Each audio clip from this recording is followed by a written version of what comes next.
ఆమె కర్రతో కట్టినటువంటి మందిరం. కానీ దేవుడు అంటున్నాడు, మీరే నేను కట్టిన మందిరం అంట. ఎవరు? మనమే దేవుని మందిరం అంట.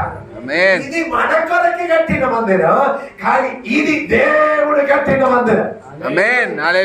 మీరు మనం దేవుని కట్టిన, మనమే దేవుని ఆలయం, మనమే దేవుని ఆలయం, మన శరీరమే దేవుని ఆలయం. ఇది కట్టినటువంటి వాడు మనుషుడు కాదు, దేవుడు. మన తల్లిదండ్రులు కాదు, దేవుడు. విభజించడానికి చాలా ఉంది, కానీ ఇప్పుడు నేను చెప్పట్లేదు. మీరు చూడండి, భయంకరముగా అతిశయముగా మనల్ని సృజించిన దేవునికి, దేవాది దేవునికి స్తోత్రం కలుగునుగాక.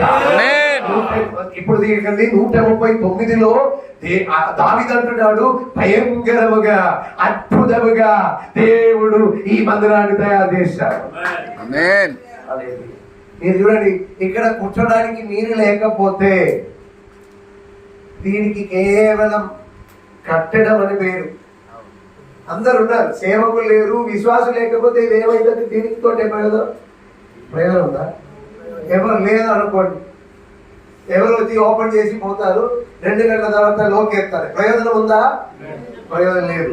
కనుక మీరందరూ గమనించాలి, ఈ రోజు ఈ కట్టడం చూసి మేమందరం సంతోషిస్తున్నాం, కానీ దేవుడు మిమ్మల్ని చూసి సంతోషిస్తున్నాడు. ఎందుకంటే